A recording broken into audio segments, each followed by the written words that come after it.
بہت مشکل ہے سمجھانا. جب اپنی ماں سے بات کرو تو جس اسٹائل میں ایئر ہوسٹس تم سے بات کر رہی ہے نا،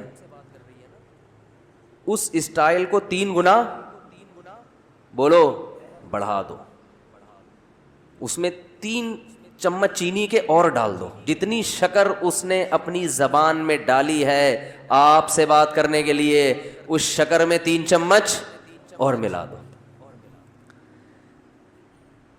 ہو رہا ہے اس پہ عمل؟ بولو نا بھائی. رسول اللہ صلی اللہ علیہ وسلم سے صحابی نے پوچھا یا رسول اللہ من احق الناس بحسن خلقی.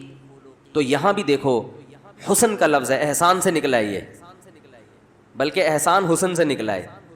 تو صحابی یہاں یہ نہیں پوچھ رہے کہ یا رسول اللہ میرے اچھے اخلاق کا سب سے زیادہ مستحق کون ہے، یہ سوال نہیں ہے. یا میں کس سے ٹھیک طریقے سے بات کروں، ٹھیک کا لفظ بھی نہیں ہے، گڈ کا لفظ بھی نہیں ہے. یار ایک مجھے بات بتاؤ، ایک کوئی مفتی صاحب کے پاس آئے، مسئلہ پوچھے، مفتی صاحب میں نے سنا ہے کہ اللہ نے حکم دیا کہ لوگوں سے صحیح بات کیا کرو، بدتمیزی سے پیش نہیں آیا کرو، تو میں ٹھیک طریقے سے بات کس سے کیا کروں، سب سے پہلے کس سے؟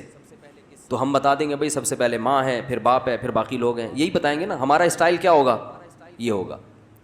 لیکن صحابی نے یہ سوال نہیں پوچھا کہ میں ٹھیک طریقے سے کس سے بات کیا کروں، سب سے پہلے اس کا مستحق کون ہے. نہ نہ نہ، انہوں نے یہ بھی نہیں پوچھا یا رسول اللہ بہتر طریقے سے میں کس سے بات کیا کروں، اس میں سب سے زیادہ مستحق کون ہے، کس کا رائٹ ہے سب سے زیادہ کہ میں اس سے بہتر انداز میں بات کروں. نہ نہ نہ نہ نہ نہ، آپ نے فرمایا من احق الناس بحسنی، حسن کا لفظ، میرے اخلاق میں جو ایکسیلنسی پیدا ہوگی اس ایکسیلنسی کا سب سے زیادہ مستحق کون ہے. بات آ رہی ہے سمجھ میں کہ نہیں آ رہی ہے؟ یعنی آج کے زمانے میں جو اسٹائل ایئر ہوسٹس کا ہوتا ہے شاید ہم اس کو ایکسیلنٹ کہہ سکتے ہیں، اس کو شاید، کیونکہ اس سے اچھے اخلاق کی کم از کم مجھے تو مارکیٹ میں کوئی مثال اب تک، ہم نے بسوں میں بھی سفر کیا ہے، ٹرینوں میں بھی سفر کیا ہے، اور اللہ بھلا کرے جہازوں میں بھی کیا ہے، گاڑیوں میں بھی کیا ہے، کار میں بھی کیا ہے، ہر طرح سے کشتیوں میں بھی کیا ہے. تو جو عملہ سب سے اچھا اخلاق والا ہمیں ملتا ہے وہ کہاں ملتا ہے؟ بولو نا، جہاز میں. اور سب سے زیادہ بدتمیز عملہ کہاں ملتا ہے؟ بسوں میں. پیشاب کے لیے گاڑی رکوا لو، پیشاب رک جاتا ہے آدمی کا ٹینشن سے، وہ اتنی ہارن بجا رہا تھا، پاؤں پاؤں بجا رہا ہوتا، بیٹھ بھائی. نماز کے لیے رکوا لو، سب ایک جیسے نہیں ہوتے. نماز کے لیے بعض دفعہ روکنا مشکل ہو جاتا ہے، نماز ہی نہیں پڑھنے دے رہے ہوتے. تو پھر اپنی عزت اسی میں ہے کہ آپ ڈرائیور سے تمیز سے بات کریں. W11 میں سفر کرو، کنڈکٹر کو دیکھا ایکسکیوز می پلیز تھوڑا سا کرایہ دے دیں آپ، کبھی دیکھا آپ نے کنڈکٹر کو W11 میں؟ ہے بھائی، گھسیڑتا رہے گا بندے. اخلاق دیکھو، جگہ نہیں ہے بھائی، پاؤں بس پوری یوں ہوئی ہوئی ہے، اس کی الائنمنٹ کی ایسی کی، میں نے کہا نا کام کا بیڑا غرق. ایک کام کا طریقہ یہ بھی ہوتا ہے، بس کا بیڑا غرق کر دیا، وہ یوں جھکی ہوئی ہے پوری ادھر کو، آدھی پبلک چھت پہ بیٹھی ہوئی لٹک رہے ہیں، کھڑکیوں سے بندے گر رہے ہیں، مگر کنڈکٹر گھسے گا ایک سے بھی ایکسکیوز، اتنی ٹینشن دے کے بھی ایکسکیوز نہیں کرتا. حالانکہ تمہیں تو 2 رکعت نفل توبہ کے پڑھنے چاہیے لانڈھی پہنچنے کے بعد نا. تمہیں تو یا اللہ میں نے جو مسافروں کو جو غم دیا، میں نے جو دکھ دیا، میں اس پہ تجھ سے معافی مانگتا ہوں. کیسے دھکا دے رہا ہوگا، اور بھائی ادھر سے، اور حیرت کی بات ہے ادھر سے گھستا ہے اور اگلے گیٹ سے نکل آتا ہے، جگہ ہے نہیں، سب سے کرایہ لے، اس کی جیب کبھی نہیں کٹتی، سب کی کٹ جاتی ہے، حالانکہ سب سے زیادہ پیسے اس کے پاس ہوتے ہیں. تو بزنس، یہ جیب کتروں کا بزنس بھی سائڈ میں چل رہا ہے ان کا، اس پہ بھی کمیشن. سب کی بات نہیں جو میرا بیان سن رہے ہیں ان کے علاوہ. تو میری جہاں تک جو میں نے دیکھا ہے سب سے اچھے اخلاق جہاز کے عملے کے ہوتے ہیں. تو ہم اس کو آج کے دور سے کہہ سکتے ہیں کہ وہ ایکسیلنٹ ہوتے ہیں. وہ الگ بات ہے وہ ان کی نیت کیا ہے، لیکن ظاہری لحاظ سے بہرحال بہت اچھے اخلاق ہوتے ہیں. تو اب ہم مثال، ہمارے پاس ایئر ہوسٹس کے علاوہ کوئی مارکیٹ میں اتنے اچھے اخلاق کی ملتی نہیں ہے سفر کے دوران. تو دنیا بھی ایک مسافر خانہ ہے. تو اب حدیث کا مطلب کیا ہوا؟ صحابی نے پوچھا یا رسول اللہ میں اپنے اخلاق میں جو ایکسیلنسی پیدا کروں تو اس ایکسیلنسی کا سب سے زیادہ مستحق کون ہے، یعنی سب سے زیادہ میٹھے انداز سے بات میں کس سے کروں. آپ یوں بھی کہہ سکتے ہیں آج کی زبان میں، جب میں بات کسی سے کروں تو اس میں شکر گھولوں میں، تو سب سے زیادہ چینی اور سب سے زیادہ شکر کس سے بات کرتے ہوئے اپنے کلام میں گھولوں. بات آ رہی ہے سمجھ میں؟ آپ صلی اللہ علیہ وسلم نے فرمایا امک، پوری کائنات میں سب سے میٹھے انداز سے اگر تم نے بات کرنی ہے تو سب سے زیادہ رائٹ یہ کس کا ہے؟ تمہاری، بولو نا، ماں کا.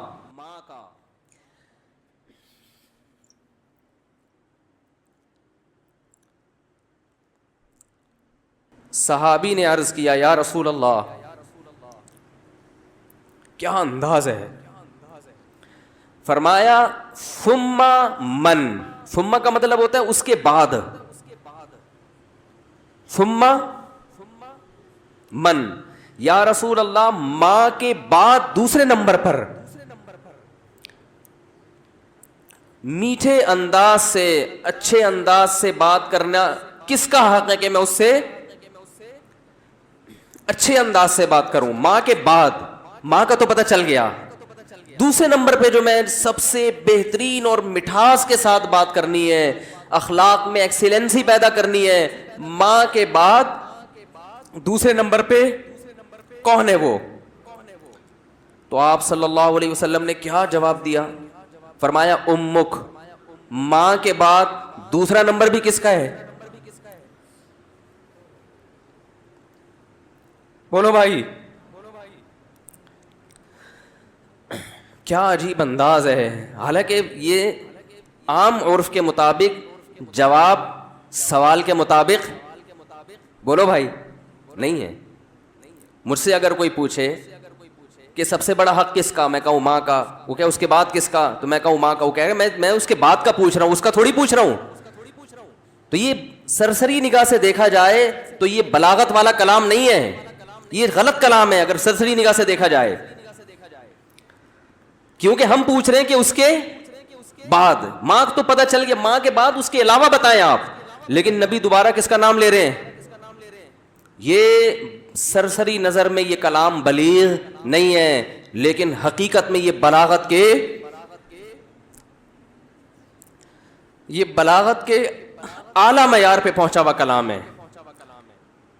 کیونکہ بات کو دل میں اتارنے کا اس سے بہتر طریقہ نہیں ہو سکتا تھا کہ ماں کے بعد دوسرا نمبر بھی کس کا ہے؟ ماں کا. اس کا مطلب کیا ہے کہ ماں کے بعد اگر تم یہ سمجھتے ہو کہ کسی سے بہت ہی میٹھے انداز میں بات کرنی ہے تو یہ حق دوبارہ ماں کو دے دو. دوبارہ کس کو دے دو؟ صحابی نے پھر پوچھا یا رسول اللہ ثم من. دیکھو صحابی کا انداز بھی کیا ہے. وہ چونکہ ان کو یہ تھا کہ مجھے ماں کے علاوہ اب چاہیے کہ کون ہے، اور نبی نے دوبارہ کس کا نام لے لیا؟ ماں کا. لہذا صحابی نے پھر اپنے سوال کو ریپیٹ کیا، کیونکہ وہ یہ سمجھتے تھے کہ مجھے میرے سوال کا جواب نہیں ملا. تو انہوں نے تیسری دفعہ پوچھا یا رسول اللہ ثم من. یا رسول اللہ تیسرے نمبر پہ کون ہے؟ تو آپ صلی اللہ علیہ وسلم نے فرمایا امک. تیسرے پہ بھی کون ہے؟ بولو بھائی. یہ ہیں ویمن رائٹس. یہ کیا ہے؟ یہ جو بے شرم لوگ حقوق نسواں اور عورتوں کے حقوق کے نام پہ الو بنا رہے ہیں نا، ان کی باتوں میں مت آیا کرو. ان کا مقصد صرف عورت کو کپڑوں سے آزاد کرنا ہے اور مرد کی دسترس سے آزاد کر کے مرد کے مقابلے میں لا کے مرد کا دشمن بنانا، تاکہ مرد عورت سے محبت کرنا چھوڑ دے، اس کا حق دینا چھوڑ دے. تمہیں اسلام نے عورت کے جو حقوق بیان کیے ہیں اس کے بعد ہمیں کسی اور سے عورت کے حقوق کو سمجھنے کی ضرورت نہیں ہے. ہمیں کسی لبرل سے، کسی حکومت سے، کسی ویمن رائٹ سے، کسی سے ہمیں سمجھنے کی ضرورت نہیں ہے.